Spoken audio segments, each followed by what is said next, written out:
Vamos abrir a palavra de Deus no capítulo 4 da primeira carta de Pedro. Estamos chegando ao final. Hoje à noite nós iremos até o verso 19, do verso 7 até o 19, terminando o capítulo 4. E amanhã, se Deus permitir, nós vamos tentar terminar o capítulo 5. Aí você já pode dizer que uma vez na vida você já leu um livro inteiro da Bíblia numa semana. Alguns vão poder dizer que já leram um livro inteiro da Bíblia, né? Então, graças a Deus por isso. Muito bom. Nós vamos orar mais uma vez, pedir a orientação do nosso Pai para a compreensão da sua revelação escrita. Sim, Pai, nós te damos graças pelo privilégio de ter a Escritura e a liberdade de examiná-la e a graça de compreendê-la e aplicá-la à nossa vida. Nós queremos pedir que nessa noite ela fale ao nosso coração pelo Teu Espírito Santo. Tu conheces a necessidade de cada pessoa que está aqui presente. Pedimos que fales a esta pessoa, de acordo com a necessidade que ela tem diante de Ti. É o que te pedimos em nome de Jesus. Amém. Estamos, queridos, na segunda grande sessão da carta de Pedro, onde ele está tratando mais especificamente da questão do sofrimento e como os cristãos deveriam enfrentar esse sofrimento. Como nós dissemos, não é que na primeira parte ele não fala do sofrimento, ele fala em sofrimento todos os capítulos. Só que a partir do capítulo 3, do verso 13, mais ou menos metade da carta, ele trata desse assunto de maneira mais focada, de maneira mais específica. E nós já vimos que a razão era a perseguição que aqueles cristãos estavam passando. Era um momento difícil, era um momento de hostilidade, eles estavam sendo caluniados, perseguidos, ameaçados em todas as áreas, todos os setores da sociedade onde eles faziam parte. Às vezes as pessoas têm uma visão da perseguição que não corresponde com a realidade. E eles têm frases que falam, ou têm ideias de que o sofrimento acaba fazendo bem para a igreja, porque purifica a igreja, separa os crentes dos descrentes, e quanto mais a igreja sofre, mais ela cresce. A verdade é que essa visão, às vezes, é passada por conta de histórias dos mártires dos primeiros séculos, de como eles enfrentaram os leões nas arenas, que iam cantando para a fogueira, para serem decapitados e assim por diante. Só que um quadro mais completo mostraria que, em época de grande perseguição, muitos voltam atrás. E há muito sofrimento, e que a perseguição consistente e continuada é capaz de apagar a igreja de uma determinada região, como tem acontecido em alguns países no Oriente Médio, onde a perseguição sistemática, ou por exemplo, aconteceu na Coreia do Norte, onde o regime comunista resolveu perseguir sistematicamente, virulentamente, as igrejas cristãs, a ponto de que o testemunho cristão público praticamente foi extinto na Coreia do Norte. Então, a perseguição, pela graça de Deus, ela pode se tornar uma coisa que Deus usa para o bem da sua igreja, mas ela tem o seu pedágio, ela cobra pedágio na igreja.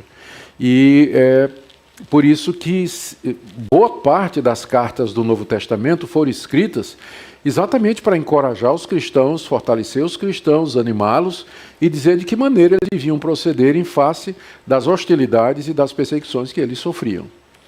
Então, uma dessas cartas é essa carta de Pedro, que trata especificamente dessa questão do sofrimento. Na mensagem anterior, nós vimos quais foram as orientações que Pedro deu aos seus leitores para que eles enfrentassem aquelas perseguições da maneira correta. Primeira, foi que eles deviam deixar claro, através do seu procedimento, através da sua apologética, das suas respostas e do seu comportamento, de que eles estavam sofrendo injustamente, que eles estavam sofrendo, na verdade, por praticar o bem, e que as acusações e calúnias eram falsas, elas não tinham razão de ser. A segunda orientação é que eles tirassem encorajamento do exemplo de Cristo, que morreu pelos pecados, morreu uma única vez, morreu para nos levar a Deus, e não só do exemplo de Cristo, mas também do exemplo de Noé, que durante a sua própria geração pregou aqueles ímpios que eram rebeldes diante de Deus, durante um tempo razoavelmente longo, e no final ele foi salvo com sua família na arca, que é uma figura, um símbolo do batismo, que por sua vez é um símbolo também da nossa salvação. E Cristo, da mesma forma que ele sofreu, ele também foi exaltado e está agora sentado à direita de Deus Pai e tem debaixo dos seus pés anjos, principados e potestades. Então, foi assim que Pedro encorajou aqueles irmãos a enfrentar as dificuldades, deixando claro que eles estavam sofrendo por fazer o bem, tirando encorajamento do sofrimento de Cristo, e a terceira maneira foi seguindo a Cristo no caminho da santidade. Já que Cristo sofreu pelos pecados, então não faz mais sentido a gente continuar vivendo nesses pecados no tempo que ainda nos resta aqui. Mas nós devíamos viver de acordo com a vontade de Deus. Continuando o pensamento, Pedro agora adverte os seus leitores, ainda dentro do tema de sofrimento, que o fim de todas as coisas está próximo e que isso deveria ser um estímulo para eles a enfrentar as acusações pesadas que chegavam até os irmãos. E no final do capítulo 4, ele retoma outra vez o tema do sofrimento, mais especificamente. Então, hoje à noite eu tenho 2 pontos aqui no texto de capítulo 4, de 7 a 19. E o primeiro é essa advertência que Pedro faz, que o fim está próximo e que nós devíamos lembrar disso quando estamos enfrentando o sofrimento. Isso vai do verso 7 até o verso 11. E em seguida ele fala do verso 12 até o final sobre como nós devemos, ele volta à questão de como nós devemos enfrentar o sofrimento agora à luz da proximidade do fim. Então vamos lá, primeira parte, meu primeiro ponto nessa noite, como viver à luz da proximidade do fim, capítulo 4, de 7 a 11. Ora, o fim de todas as coisas está próximo. Sede, portanto, criteriosos e sóbrios a bem das vossas orações. Acima de tudo, porém, tende amor intenso uns para com os outros, porque o amor cobre multidão de pecados. Sede mutuamente hospitaleiros, sem murmuração. Servei uns aos outros, cada um conforme o dom que recebeu, como bons dispenseiros da multiforme graça de Deus. Se alguém fala, fale de acordo com os oráculos de Deus. Se alguém serve, faça-o na força que Deus supre, para que em todas as coisas seja Deus glorificado por meio de Jesus Cristo, a quem pertence a glória e o domínio pelos séculos dos séculos. Amém. Algumas pessoas acham que, por conta da doxologia, no capítulo 11, Pedro tinha a intenção de terminar a carta, ou seja, ele estava se preparando para terminar a carta. Porque o capítulo 11, aliás, o verso 11, é muito parecido com o final de outras cartas, não é? É uma doxologia, é um hino de louvor e adoração a Deus, terminando com o amém. Então, muita gente está dizendo, alguns acham que Pedro ia terminar a carta. E, de repente, ele recebeu notícias de que uma grande perseguição havia estourado e que o bicho ia pegar, né? E aí, então, ele retoma o assunto no verso 12. Amados, não estranheis o fogo ardente que surge no meio de vós. Então, alguns acham que esse é o contexto. Eu, pessoalmente, não acredito que essa seja a razão, porque, com frequência, a gente encontra nas cartas doxologias no meio delas. Por exemplo, lá na carta aos Romanos, no capítulo 11, Paulo termina aquela primeira sessão com a doxologia extraordinária, usando praticamente as mesmas palavras, e está no meio da carta, sem ter terminado a carta. E a razão pela qual Pedro volta a falar de sofrimento no verso 12 pode ser não o surgimento de uma nova onda de perseguição, mas o recrudescimento ou o aumento da perseguição que já havia. Que eu acredito que é o correto, e quando chegar no verso 12 eu vou dizer por quê. Nós vamos examinar juntos. Mas o que nos interessa agora é que do verso 7 até o verso 11, o apóstolo Pedro fala que o fim de todas as coisas está próximo e que os seus leitores, como cristãos que eram, deveriam viver à luz disso. E ele faz várias recomendações a respeito de como eles deveriam se comportar diante dessa perspectiva escatológica. São 4 atitudes, na verdade. Então vamos examinar em primeiro lugar essa declaração do verso 7. Ora, o fim de todas as coisas está próximo. O fim de todas as coisas é o fim da história como nós a conhecemos. É o fim do mundo. É o fim da humanidade. Todos os estudiosos, mesmo que tenham posições diferentes, concordam que o fim de todas as coisas significa a vinda de Cristo, o julgamento final, a ressurreição dos mortos, o fim da perseguição dos cristãos, o castigo dos ímpios, o novo céu e nova terra. Apenas há divergência sobre a sequência e o tempo entre uma coisa e outra. Mas o fim de todas as coisas representa o fim da história como nós a conhecemos. É o fim do nosso mundo. É o fim da nossa humanidade no estado em que ela se encontra.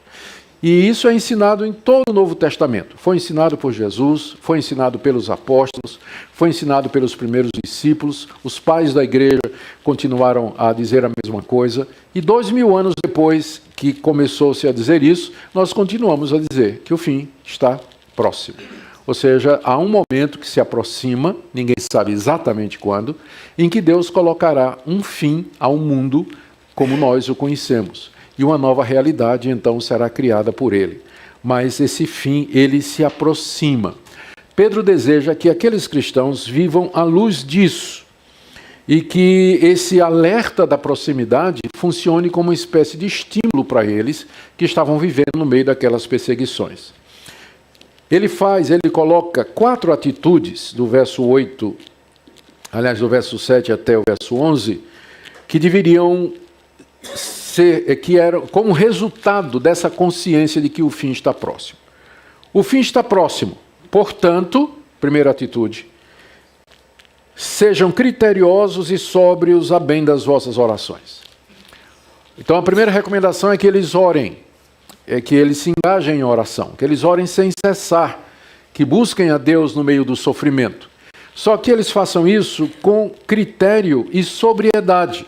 Provavelmente o que Pedro está querendo evitar é aquele pânico escatológico. Jesus está voltando, né? E aí as pessoas, como a história da igreja mostra, fazem coisas loucas. Marcaram a vinda de Cristo há algum tempo atrás, e os adeptos desse movimento, quando a data estava chegando, eles venderam todos os seus bens, se vestiram de branco e subiram nos tetos de suas casas para esperar a vinda de Jesus nos ares. Então, às vezes, as pessoas fazem coisas meio que estranhas, quando elas estão convencidas de alguma coisa, às vezes até do erro, alguma coisa escatológica. E há muitas outras histórias que a gente poderia contar de pessoas que, acreditando que o fim estava chegando, elas começaram a agir de maneira estranha. Uma vez perguntaram a Lutero, né, o que é que ele faria se ele soubesse que o fim chegaria no dia seguinte. E Lutero respondeu que ele plantaria uma árvore e continuaria a escrever os seus livros. Ou seja, a minha vida continuaria normalmente, porque eu já estou fazendo aquilo que eu deveria fazer. É interessante que Pedro diz assim, o fim está próximo, portanto, e aí você esperaria, assim, o tipo de recomendação sensacionalista. Corram para as montanhas, ou armazenem comida, ou se prepare para a guerra mundial. Não, ele manda. Seja hospitaleiro, ame os irmãos, orem e ministrem uns aos outros. Ou seja, continuem fazendo o que vocês estão fazendo. Sabendo, entretanto, que o fim está chegando. Particularmente o fim do sofrimento de vocês. Quando os seus perseguidores receberão de Deus o justo castigo. A Bíblia toda é muito sóbria quando fala da vinda de Jesus. E ela fala de uma maneira, do fim do mundo, a não deixar brecha para a gente fazer cálculo. Como tem sido feito na história. Pessoas tentando marcar uma data para a vinda de Jesus. Eu creio que Deus não permite isso exatamente para que a gente possa ser criterioso e sóbrio. Senão a gente cairia nesse pânico escatológico e faria muita bobagem. A gente não sabe quando o fim chegará. Portanto, a gente deve sempre estar preparado para ele. Essa é a pegada da Bíblia. É assim que a Bíblia trata a questão escatológica do fim. Ela não nos deixa saber a data. Ela dá alguns sinais que nos asseguram de que o fim vai chegar, mas é impossível fazer um cálculo exato de como esse fim, ou quando esse fim haverá de chegar. Diante, então, da certeza de que o fim chegará e da incerteza de quando isso vai acontecer, primeiro, ore sempre. Ore com critério e com sobriedade. Não deixe de orar. Ore no meio da perseguição. Ore pelos irmãos. Ore pela igreja de Deus. Ore por você mesmo. Ore pelos seus filhos. Ore pela igreja. Há tantos motivos de oração que são colocados diante de nós quando nós pensamos que o fim está próximo e que nós então deveríamos estar preparados para isso. A segunda orientação de Pedro está no verso 8, desculpem. Ele diz: acima de tudo, porém, tende amor intenso uns para com os outros, porque o amor cobre multidão de pecados. Quando ele diz, acima de tudo, tende amor intenso para com os outros, ele não está colocando o amor acima da oração. Mas o que ele está dizendo é que o amor é a base de todas as coisas. Se você não ora os irmãos, você não ora por eles. Não é óbvio? Se você não ama os irmãos, você nem lembra deles na oração. Você só ora por você mesmo, né? Pelas suas coisas, pelas suas necessidades e tudo. E dos irmãos que é bom, nada. Por quê? Porque não ama. Porque se amássemos os irmãos, nós nos lembraríamos das necessidades deles em oração. Por isso que ele diz aqui, acima de tudo, tende amor intenso. A palavra intenso no grego significa alguma coisa que pode ser esticada. Né? E ele diz assim, é como se ele dissesse que esse amor ele seja esticado como um cobertor para cobrir uma multidão de pecados. Está vendo a frase aqui? Porque o amor cobre multidão de pecados. O tipo de amor que Pedro está se referindo aqui é o amor tolerante. Não no sentido de que faz vista grossa para os pecados dos outros, mas o amor que é capaz de perdoar, de compreender, de conviver, de aceitar, de entender, de se reconciliar, de ser reconciliado, de pacificar e ser pacificado. Então o amor, ele cobre uma multidão de pecados, ele não expõe a pessoa. A ideia é essa, né, que o amor funciona como um grande cobertor em cima dos pecados dos outros, o nosso amor.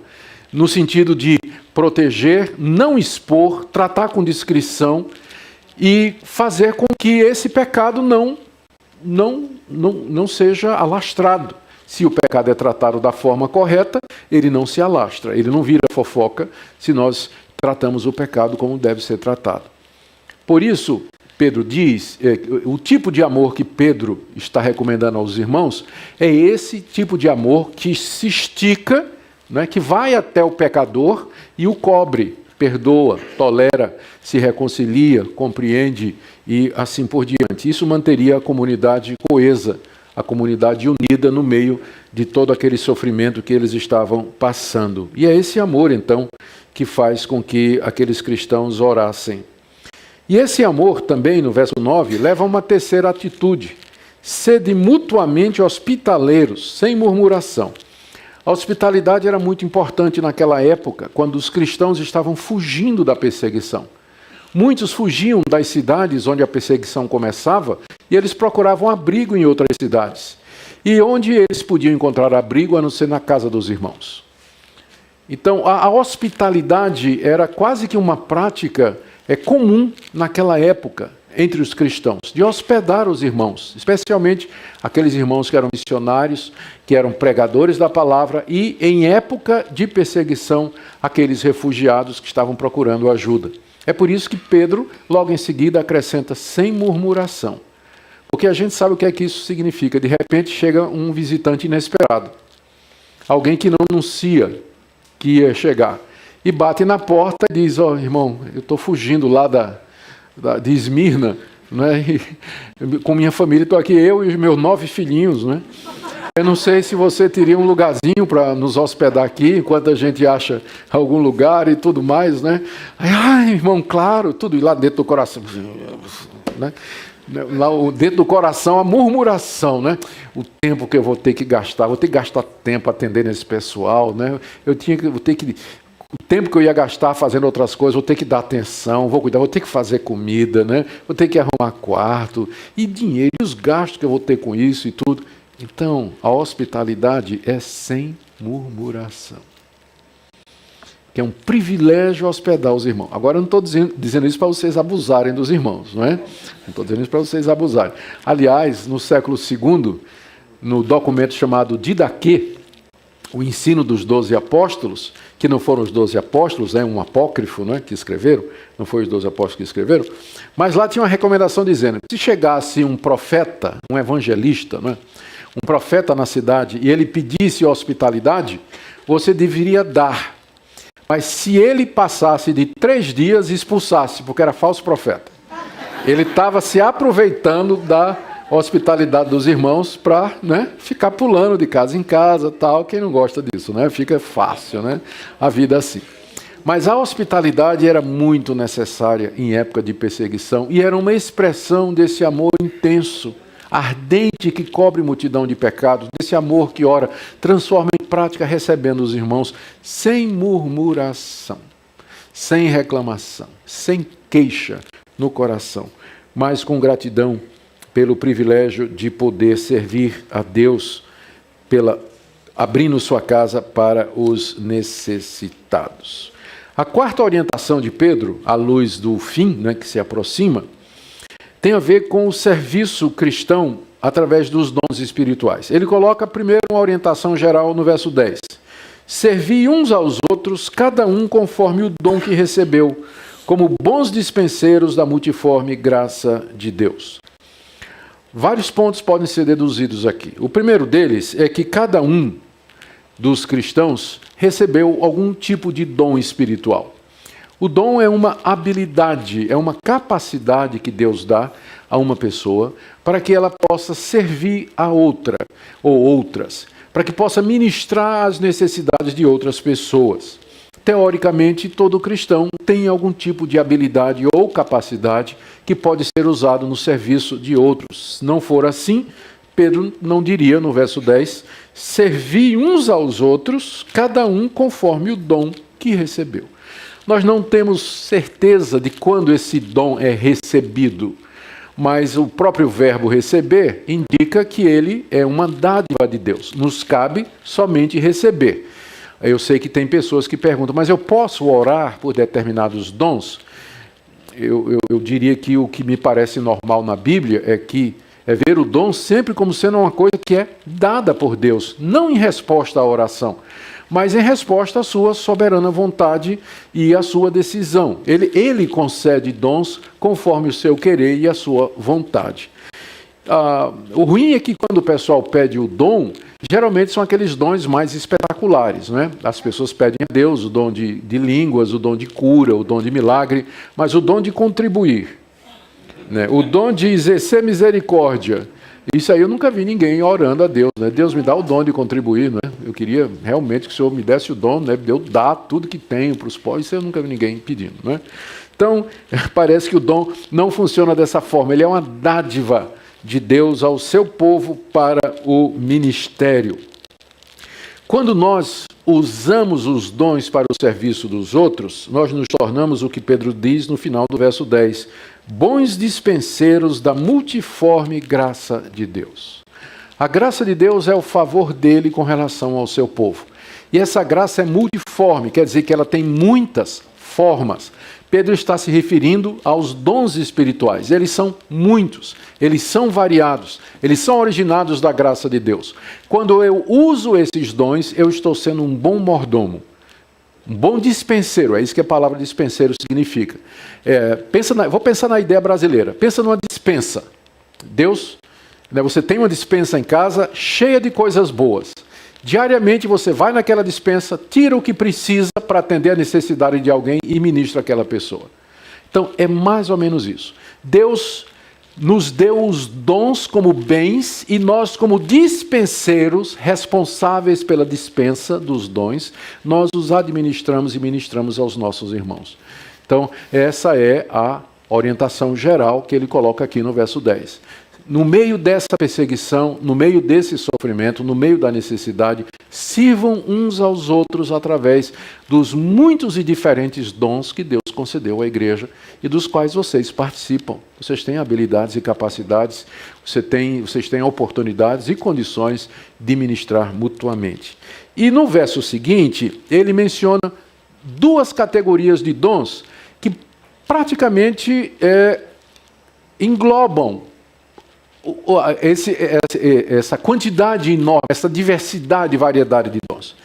Primeiro ele fala os dons da palavra, no verso 11. Se alguém fala, fale de acordo com os oráculos de Deus. Debaixo dessa expressão, se alguém fala, nós podemos agrupar diversos dons. O apóstolo da época, evangelista, pastor, mestre, o dom de ensino, a palavra do conhecimento, a palavra da sabedoria. Tem uma dezena de dons que se encaixam aqui debaixo dessa expressão, se alguém fala. Ou seja, tem muita gente cujo ministério que recebeu de Deus é servir as outras pessoas através da fala.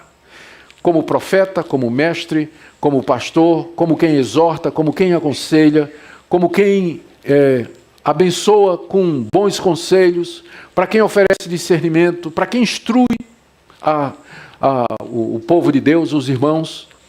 Então, é a primeira categoria que Pedro se refere aqui. São os irmãos que receberam dons de fala. E ele dá uma recomendação àqueles que têm dons que são exercidos através da fala. A recomendação é que ele fale de acordo com os oráculos de Deus. O que são os oráculos de Deus? É uma referência às Escrituras. As Escrituras, onde você contém as revelações de Deus. A palavra oráculo aqui, ela é encontrada na versão grega do Antigo Testamento, a Septuaginta, mas também era muito comum na linguagem popular daqueles dias. Os pagãos tinham seus deuses. Eu vou citar um exemplo. O deus Apolo, ele tinha um oráculo na ilha de Delfos. Lá tinha uma pitonisa que ela interpretava a vontade do deus Apolo aos seus adoradores. Ela era chamada de oráculo porque ela recebia a revelação do deus Apolo e passava para os adoradores. Então, trazendo essa figura na sua versão cristã, onde estão os oráculos de Deus? Onde está a revelação de Deus para o seu povo? Aqui, nas Escrituras. Então, são as Escrituras que são os oráculos de Deus, equivalente às pitonisas, sacerdotisas e intérpretes dos deuses pagãos daquela época. Deus não tem hoje oráculos, né, no sentido de pessoas que são órgãos da revelação de Deus. Então, se alguém quer saber a vontade de Deus, ele não vai consultar uma profetisa, não é? Né? Não vai consultar uma profecia. Eu quero saber qual é a vontade de Deus, o que é que eu faço para me salvar? Né? Consulta Deus aí. Consulta Deus, olha, Deus está me dizendo que... Né? Não é assim que funciona. Os oráculos de Deus é a vontade dele revelada e registrada na Escritura. É por isso que está dizendo aqui, se alguém fala, fale de acordo com os oráculos de Deus. Ou seja, todos esses dons de fala, eles têm um referencial. Eles não podem contradizer o que está escrito. Eles não podem contradizer, torcer, diminuir ou adicionar. Mas eles vão usar os oráculos de Deus para abençoar, instruir, exortar, aconselhar, dar conhecimento, fortalecer, repreender, corrigir. Tudo isso está debaixo do dom da palavra, não é? Alguém que serve através da fala, mas essa fala tem que ser de acordo com a palavra de Deus. Então, como é que se conhece um falso profeta? É quando ele começa a falar, mas ele foge dos oráculos de Deus. Ele começa a trazer coisas estranhas à palavra de Deus. Então, ele não é de Deus. Se o que ele está ensinando, se o conselho que ele está dando, a orientação que ele está passando é contra os oráculos de Deus, então ele não está sendo um bom dispenseiro da multiforme graça de Deus. Ele, na verdade, é um falso profeta. É um falso pastor, um falso mestre ou falso qualquer outra coisa. Mas não é de acordo com a palavra de Deus. A segunda categoria de dons que Pedro menciona no verso 11 são os dons de serviço. Se alguém serve, faça-o na força que Deus supre. Debaixo de dons de serviço, nós temos também uma pletora de dons. Desde o dom de misericórdia, dom de contribuição, dom de visitação, de liderança, de administração, de ajuda, de socorro. E aí a gente começa a ver que, através da história, com o tempo, esses dons eles se desdobram. Eu não sei se eles se desdobram, mas eles se adaptam. Por exemplo, com o surgimento da tecnologia e o surgimento da internet, muita gente que tem o dom de fala, a gente percebe que tem umas pessoas que têm uma habilidade extraordinária para ministrar através das redes sociais. Eu conheço pastores que são excelentes pregadores, mas você coloca ele na frente do olho de uma câmera, ele murcha, ele perde a eloquência dele. Ele não consegue falar olhando para o olho preto de uma câmera Kodak assim na cara dele. Ele não consegue fazer isso. Mas outros têm uma habilidade fabulosa, e é o contrário. Você vai escutá-lo ao vivo e diz, ele parecia mais alto lá no vídeo, né? Não é... Mas tem gente que tem o dom da fala acaba se adaptando. Eu estou dizendo isso para dizer que eu acho que também um dom do serviço acaba se adaptando. Com a sofisticação da igreja, a institucionalização da igreja, eu fico pensando, por exemplo, tem gente que tem habilidade para cuidar de menino. Não tem? Mas tem gente que não tem. Eu, por exemplo, se você me colocar para cuidar de criança, não vai dar certo. Não vai. Mas tem gente que tem habilidade para cuidar de criança. Gente que tem habilidade para falar para os adolescentes. Sabe falar mesmo para os adolescentes. Tem gente que tem habilidade de ficar atrás daquela mesa de som ali, controla aqui, mexe aqui e tal, está atento, está vendo tudo. É o dom de serviço. É um tipo de serviço que é ministrado à igreja. Sob essas duas categorias, o que fala e o que serve, Pedro encerra toda a multiforme graça de Deus. Então, há uma variedade enorme de dons, mas eles podem ser resumidos nesses dois. Os dons de fala e os dons de serviço. Então, eu não sei que tipo de dons você tem. E eu não creio que um dom exclui o outro. Tem gente que tem dom de fala e que são excelentes servidores, né? Gostam de servir, de ajudar no que for possível, enfim.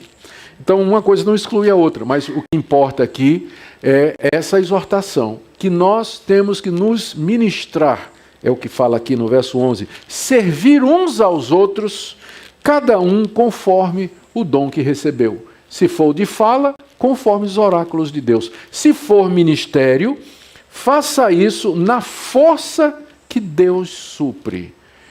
Porque se não for na força que Deus supre, contribuição, visitação, ajuda, socorro, consolação, misericórdia, a gente não dá conta.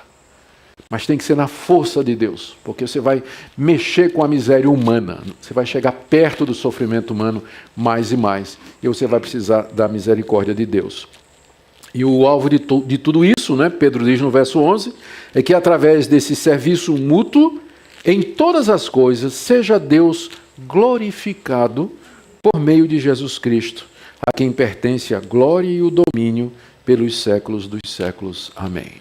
À medida que nós nos ministramos e nos servimos, cada um de acordo com os dons que Deus deu, Deus está sendo glorificado e a pessoa do Senhor Jesus será exaltada. Que conselhos bons para a época de perseguição, não é? Recordando, meus irmãos, o fim está próximo. Vocês estão passando por grande sofrimento e perseguição, mas lembrem que o fim de todas as coisas está próximo.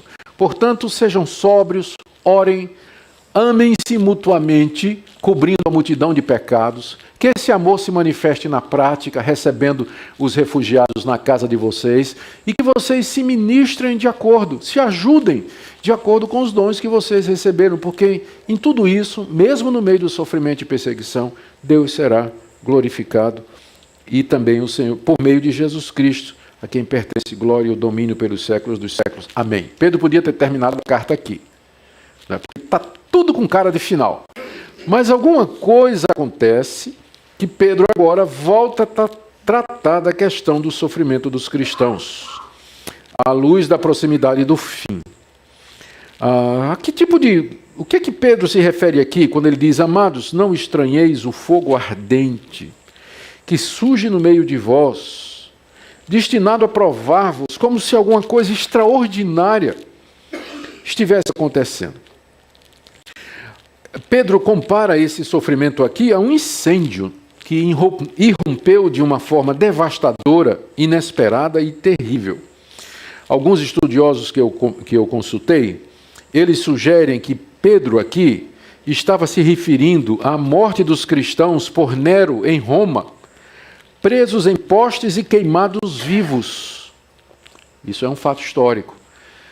Depois que Nero acusou os cristãos de serem os incendiários de Roma, os cristãos foram caçados, presos, levados para o Coliseu, e os que não morreram pelas feras ou decapitados pelos gladiadores, eles foram amarrados em postes, dizem que eles foram amarrados em postes na via pública, né, e queimados vivos, e a luz deles, da morte deles, enquanto eles queimavam, iluminava então a cidade. Será que é esse fogo ardente que surge no meio de vós, que Pedro está se referindo? Amados, não estranhem esse tipo de coisa. Não estranhem isso como se uma coisa extraordinária estivesse acontecendo. Não é impossível. Pode ser que isso já tivesse acontecido em Roma e Pedro estava na expectativa de que isso também poderia acontecer na província da Ásia Menor, que é onde são as 5 regiões para onde ele escreve, não é? Então, ele está já como que avisando aos cristãos. Pedro está percebendo o aumento da hostilidade contra os cristãos e ele imagina que uma coisa similar possa acontecer a qualquer momento, comandada por Nero. Não aconteceu porque Nero foi morto algum tempo depois.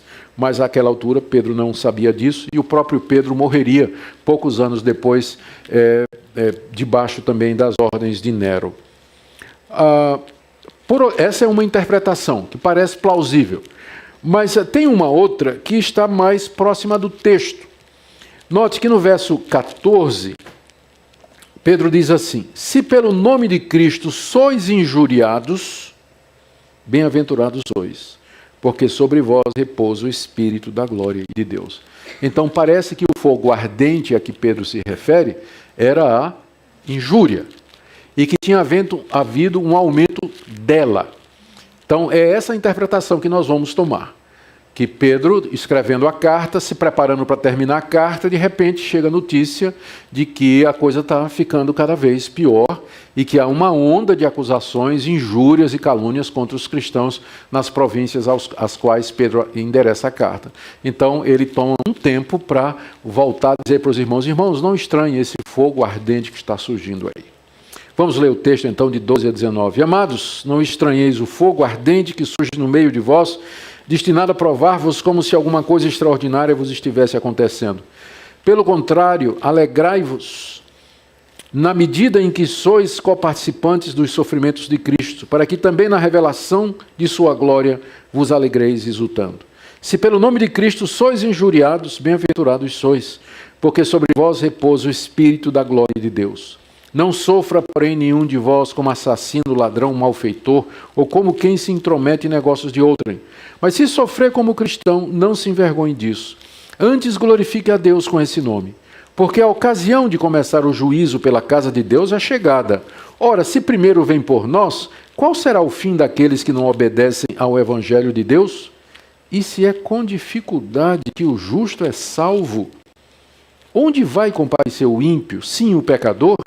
Por isso também os que sofrem segundo a vontade de Deus encomendem a sua alma ao fiel Criador na prática do bem.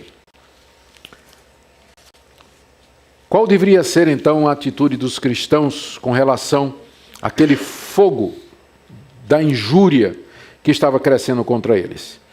São 1, 2, 3, 4, 5, 6, 7, 8 recomendações. Eu vou bem rápido. Certo? 8 coisas. Primeiro, não estranhe. Não estranhe quando vier esse tipo de coisa. Aí no verso 12. Amados, não estranheis o fogo ardente que surge no meio de vós. Essa palavra não estranhar, essa orientação, é mais do que simplesmente ficar surpreso, né? Ser apanhado de surpresa. É a ideia de ser apanhado de surpresa e ficar ressentido. Né? Dizendo, mas como? Né? Como é que isso está acontecendo conosco? Por que isso está acontecendo, ó Deus? É dizer assim, Não ache isso uma coisa, não ache que isso é o tipo de coisa que não deveria acontecer. Eu estou estranhando o que está acontecendo comigo. Por que está acontecendo comigo? Estou estranhando isso. Não estranhe quando fogo ardente surgir no meio de você. Por que não estranhe? Porque você já devia saber que o cristão está sujeito a isso.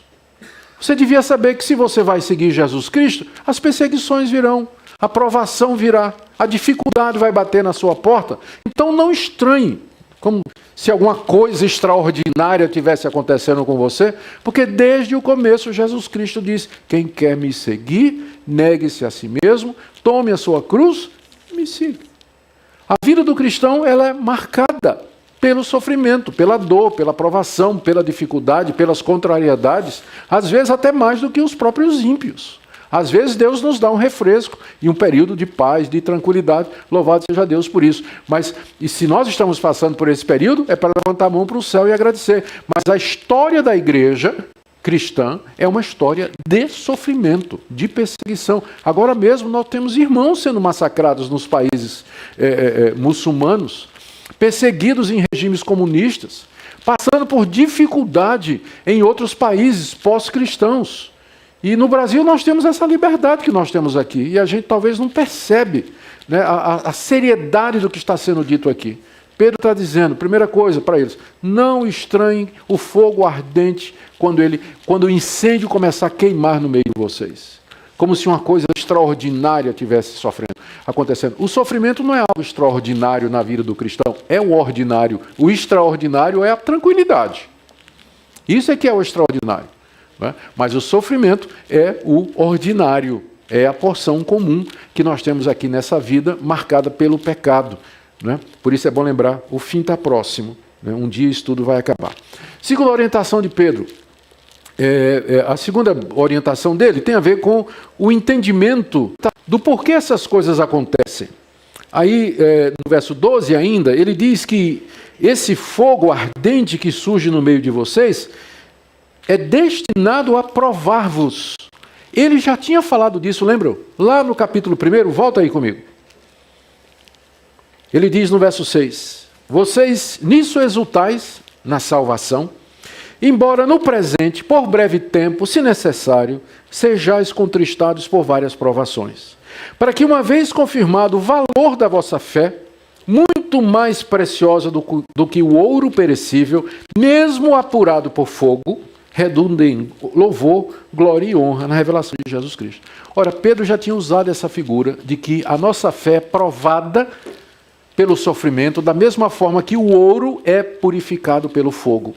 Ele está voltando a esse tema aqui. Irmãos, não estranhem a provação que vem como um fogo no meio de vocês, porque o alvo dela é provar vocês, é depurar a fé de vocês, é tirar da fé de vocês os elementos impuros, da dúvida, da incerteza, do questionamento, é fortalecer a fé de vocês, que vale mais do que prata e do que ouro. Então entenda qual é o propósito do sofrimento.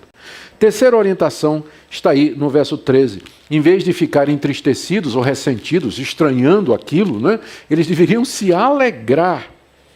Verso 13, pelo contrário, alegrai-vos, na medida em que sois coparticipantes dos sofrimentos de Cristo, para que também na revelação de sua glória vos alegreis exultando. De que maneira aqueles cristãos poderiam se alegrar no meio daquele intenso sofrimento? Eles poderiam lembrar que o Salvador deles morreu por eles e sofreu por eles. E que da mesma forma que Cristo sofreu, morreu e depois foi exaltado e vitorioso, eles, como seguidores de Cristo, unidos a Cristo, seguiriam o mesmo padrão. Primeiro o sofrimento, mas depois também a exultação e a glória. O fim está próximo. Então, vocês estão unidos a Cristo. Da mesma forma que Cristo primeiro morreu, para depois ser exaltado, vocês primeiro vão sofrer, para depois receber a glória. Por isso, se alegrem, porque vocês são coparticipantes, ou participam juntamente com Cristo nos sofrimentos. E da mesma forma também, quando Cristo se revelar, final do verso 13, o fim está próximo, não é? Quando ele vier em glória, que é o fim de todas as coisas, vocês também se alegrarão, exultando. Se alegram agora na expectativa, e quando ele vier, o fim de todas as coisas, vocês vão se alegrar de verdade. Ou seja, aguenta, irmão, fica firme aí, só mais um pouquinho, continua. Lembra do Senhor, como Ele primeiro sofreu antes de ser exaltado. Lembra que você é coparticipante com Ele dos sofrimentos. Quinto lugar, assim, ainda dentro dessa orientação, do verso 14, no verso 13, alegrai-vos na medida que sois participantes dos sofrimentos de Cristo. Logo em seguida, continuando o pensamento, eles deviam lembrar, ainda pensando nessa alegria, de que eles eram, na verdade, bem-aventurados por sofrer por causa de Jesus, verso 14. Se pelo nome de Cristo sois injuriados, era o sofrimento, não é? Bem-aventurados sois, porque sobre vós repousa o Espírito de Cristo e de Deus. O Espírito da glória e de Deus. Jesus Cristo tinha dito, bem-aventurados aqueles que sofrem por causa da justiça, porque deles é o reino dos céus. E Pedro está dizendo então, que se vocês estão sendo injuriados por conta do nome de Cristo, vocês são bem-aventurados. E ele acrescenta essa frase muito interessante aqui, porque sobre vós repousa o Espírito da glória de Deus. A figura que Pedro está usando aqui é da Shekinah, a nuvem da glória do Antigo Testamento, quando ela descia sobre o tabernáculo, ou quando ela descia no alto do Monte Sinai, ou quando ela enchia o templo durante as ministrações, indicando a presença gloriosa de Deus aqui. O contraste é esse. O mundo está perseguindo vocês, mas o Espírito da glória de Deus repousa sobre vocês, como vocês são o templo do Espírito Santo, a casa espiritual, a moradia de Deus. Então o Espírito da glória e de Deus, ele repousa sobre vocês. Por isso vocês são bem-aventurados. É difícil a gente ver isso no meio da dificuldade, não é? Porque a presença do Espírito da glória e de Deus em nós nem sempre significa alívio e gozo e manifestação emocional, mas simplesmente a capacidade de permanecer crente quando tudo dá errado. É isso que o Espírito Santo faz em nós no meio do sofrimento. Às vezes ele pode trazer alívio da mente, tranquilidade no coração, algum tipo de paz, mas com frequência o que se espera do cristão no meio do sofrimento é a perseverança, que ele continue a perseverar, não negar ao Senhor Jesus, não voltar atrás, não cair em murmuração, ressentimento, mas continuar a servir a Deus, ainda que tudo dá errado. O Espírito da glória de Deus repousa sobre o seu povo, quando ele está no meio da perseguição, garantindo então a sua permanência. Em quinto lugar, verso 15, eles não deveriam sofrer como malfeitores.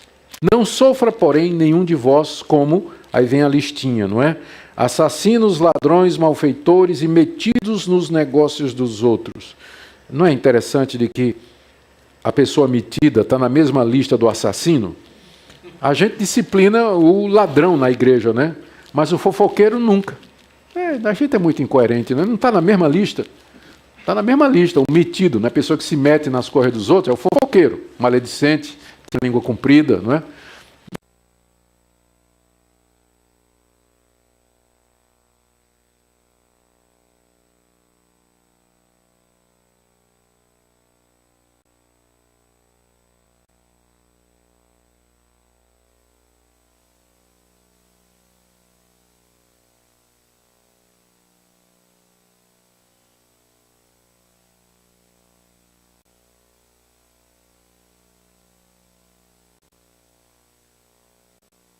Alô?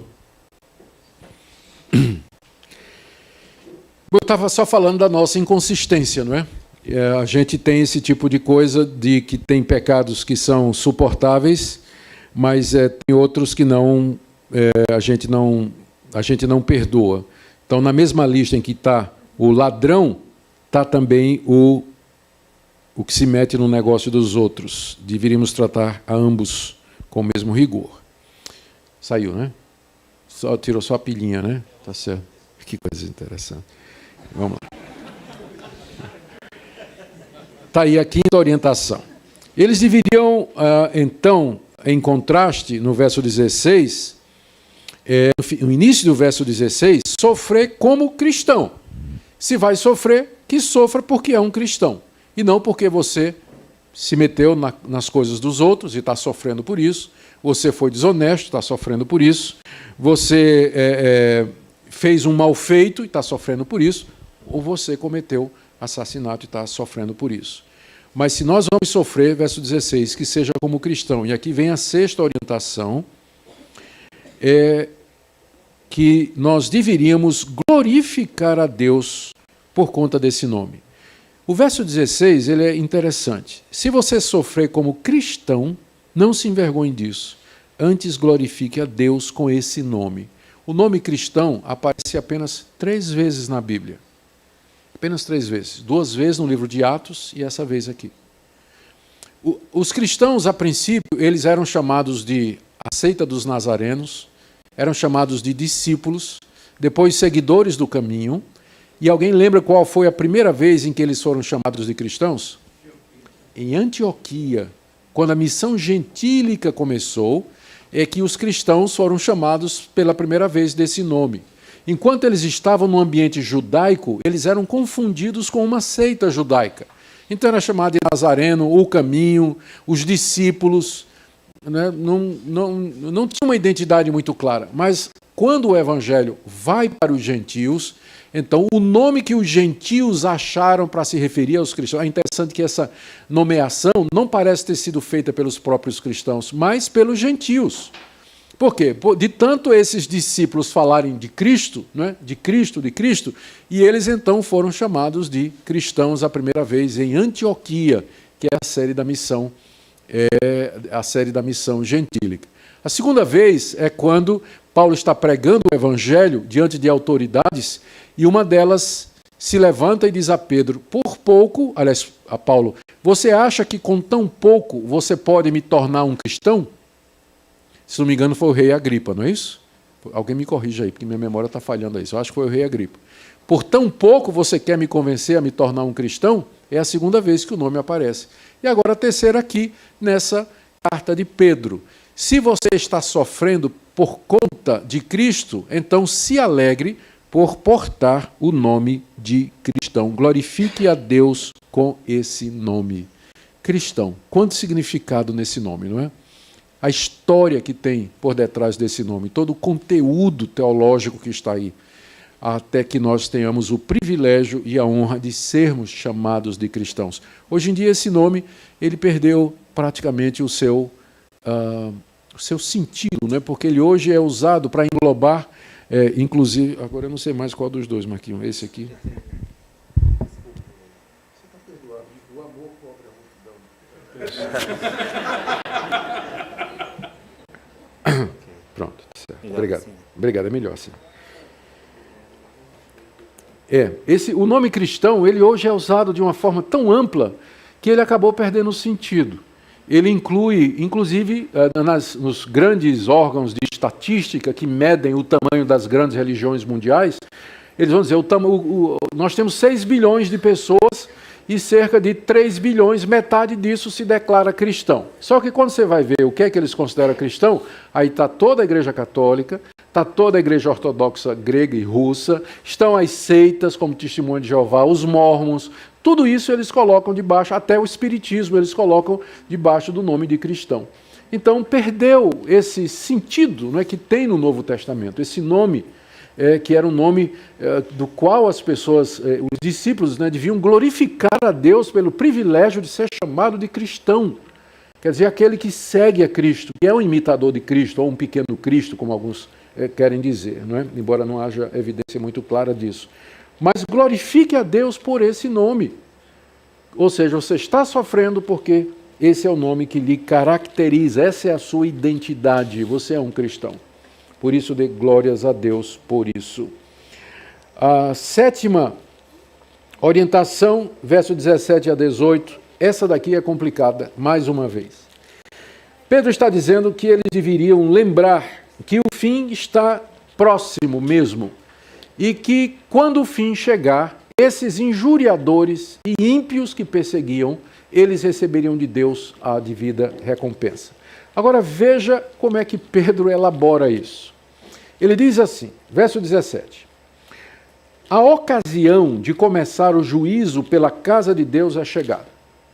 Então, o que é que ele está dizendo? Esses sofrimentos que vocês estão passando é o juízo de Deus sobre vocês. Só que juízo aqui não é no sentido de juízo condenatório, mas é Deus usando o sofrimento para nos limpar das nossas imperfeições.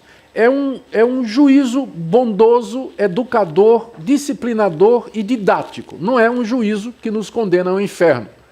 Mas o juízo começa na casa de Deus. Dando quadro maior. A humanidade pecou, caiu em Adão, está debaixo da ira de Deus. E o pecado traz consequências, nos contamina. E traz consequências nos relacionamentos entre nós, de nós com a natureza, especialmente entre nós e Deus. Do meio desse povo, Deus pegou um povo para ele, que é o povo exclusivo de Deus, a nação santa, de sacerdócio, a quem Deus deu essa grande salvação. Só que o juízo de Deus, ele não pode ser... Nós somos livres do juízo condenatório de Deus. Ele não vai mais nos condenar porque Cristo levou esse juízo sobre ele. Mas ainda assim nós continuamos pecadores e Deus vem sobre nós como juiz e diz: olha, você não está amando seu irmão como você devia. Você vai sofrer um pouquinho aqui, tá? Só para você aprender como é que você deve amar o seu irmão. Então o juízo começa pela casa de Deus. Deus vem primeiro purificar e julgar a sua igreja. Por isso que esses sofrimentos eles são chamados por Pedro aqui de fogo. Assim como o fogo prova a prata e o ouro e os expurga das imundícies e das impurezas, assim também Deus vem sobre a sua igreja com o sofrimento, a semelhança do fogo que purifica, para nos apartar das imundícies, das iniquidades, dos resquícios de pecado que há em nós. Então, o juízo começa pela casa de Deus. Então, é nesse sentido que ele vai dizer mais adiante que o justo se salva com dificuldade.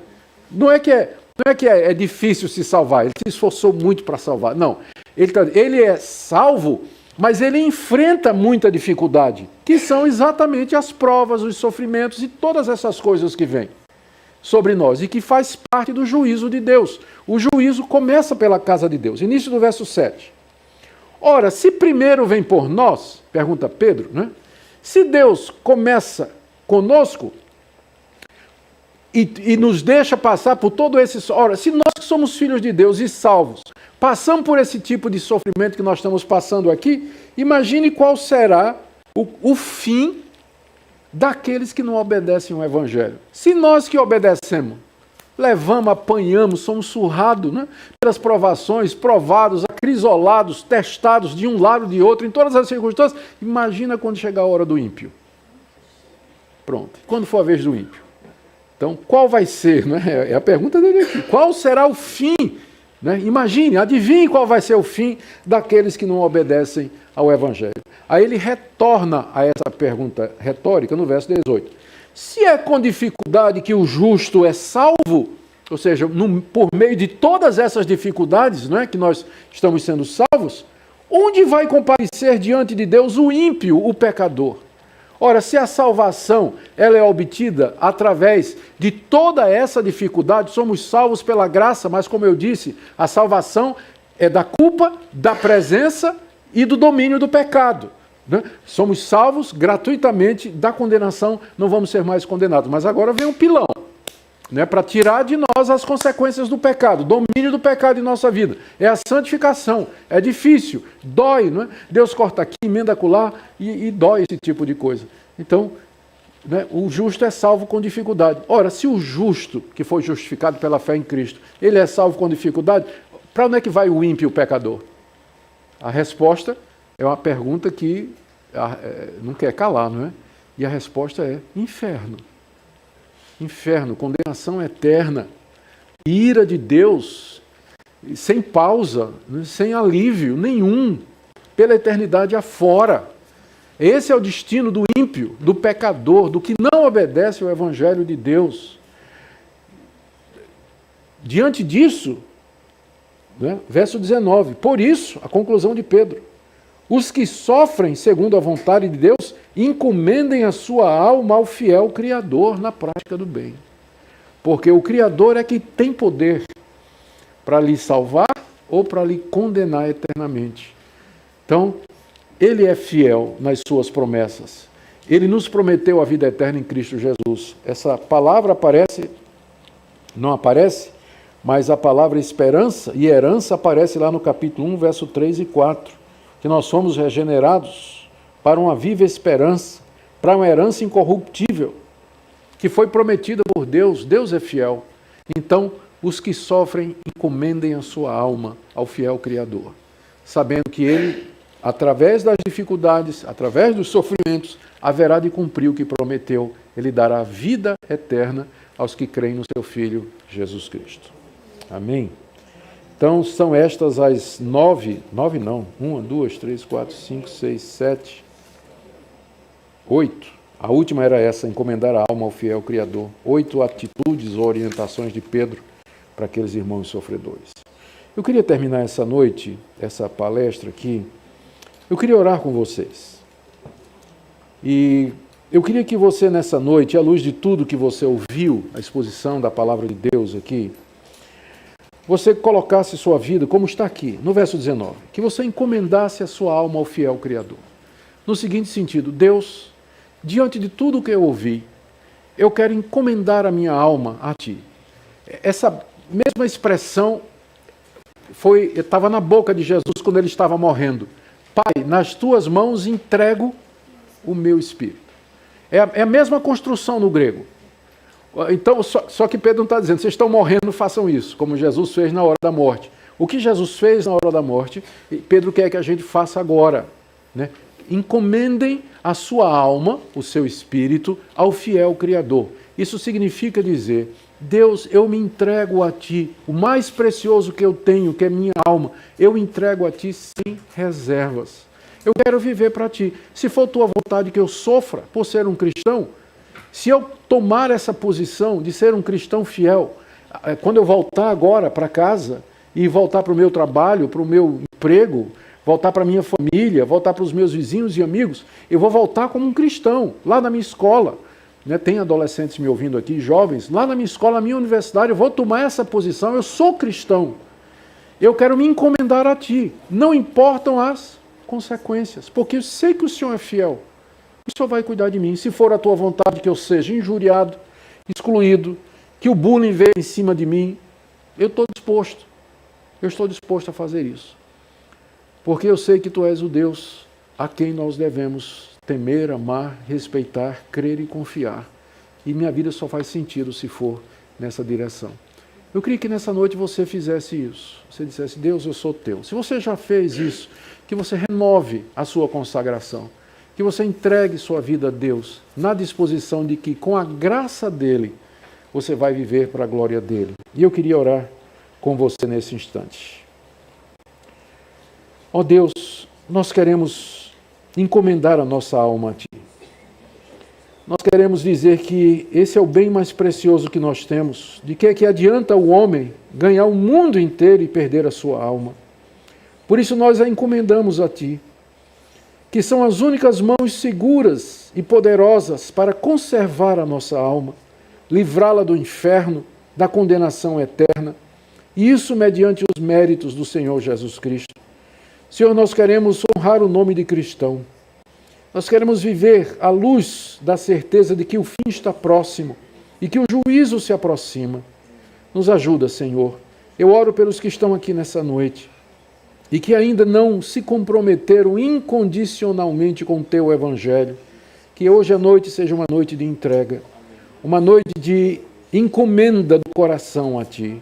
Pedimos que o Senhor ouça as orações que estão sendo feitas nesse instante, que o Senhor receba a oferta desses corações, estes sacrifícios vivos e agradáveis a Ti, que é a entrega do nosso eu a Ti. Abençoa, Senhor, cada pessoa. É o que nós Te pedimos, em nome de Jesus. Queridos, muito obrigado. Devido à natureza da pregação, que foi mais devocional, nós vamos evitar as perguntas hoje à noite.